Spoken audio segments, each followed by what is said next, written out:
So I know that you're all familiar with my Chem Honors videos, and now I'm gonna try to branch out and try to make an AP Stats video, but there's a few conditions. First of all, I am not as familiar with these concepts as I am in chemistry, although next year if I make any YouTube videos, I'm gonna be even less familiar with them. And they're also harder to do, especially without the notes in front of me. A lot of the times it's hard to demonstrate something like something being skewed or whatnot without me actually being able to draw in front of you. And while yes, I can put my finger on the ground and show you, it just doesn't look right. Nonetheless, we will be discussing some AP Stats concepts, and I don't even know half the formulas behind it, so you will get to see me fumble a lot. Okay, so in Unit 7 of AP Stats, we get into a concept that for the rest of the year, you will need to know. It's sampling distributions. Throughout the year, we've worked in two different portions of AP Stats, and Unit 7 is when they finally begin to cross over. It's right before the Stats midterm, and it is the most pivotal unit as far as understanding the AP goes. So if you're like me and you think that you're going to get 75 on a stats test, then you should probably study, because this test, if you do bad in it, it's going to be a bit of a difficult recovery from, and of course also if you get 75, then you'll probably lose 4 points on your average, which would be less than ideal. So definitely make sure you study. But in any case, so what is it about Unit 7? So, as we know, when you take a sample, you can take two people's data in the center and get a mean for that. So you have the mean of the samples, and then if you add them up, you should get like what the original was. There can be a lot of different combinations. If you go onto your TI-84 calculator, punch in a number, do math,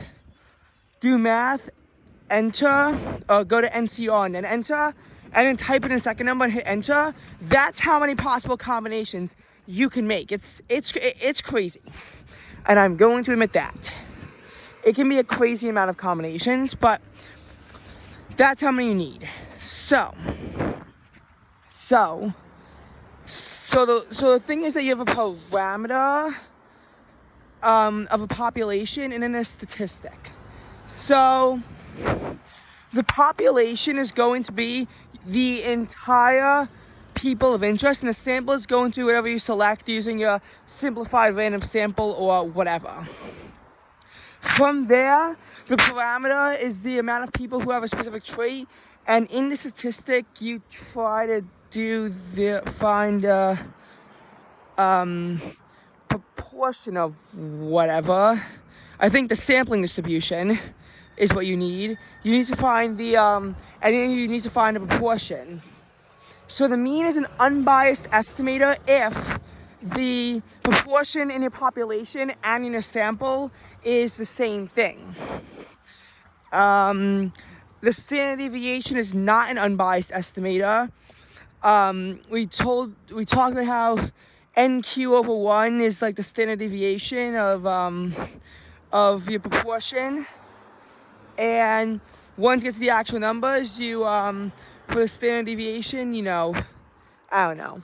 But what I do know is that when you have a larger enough sample, you have the standard deviation over the square root of how many people are in the sample of interest. So yeah. Now there's an independence check. You have to multiply the number of people in your sample and multiply by both the probability P and 1 minus P, the probability that does not happen. If both numbers are greater than or equal to 10, you can assume independence. And therefore you can assume a normal curve and therefore do normal curve stuff. If you don't get that, the central limit theorem does allow you to find means if you have a certain amount of people on interest. Don't ever write this on your paper, but the amount of people that you need is 30 people. you need to have in a sample, and then it can assume normality because it'll begin to smoothen out back to a normal curve, even if the distribution is skewed. Once you have that many people, it's per the law of large numbers that also sees that as you see it get larger, normally the mean stays the same, but the standard deviation begins to tighten. That's why we divide by the square root of n to get that. And I think that that's all the important Unit 7 AP Stats concepts. Again, I'm not familiar with this, but this is definitely something I should be studying, and it's nice to reiterate the little bit of information I already know, and also for the whole world to see how screwed I am.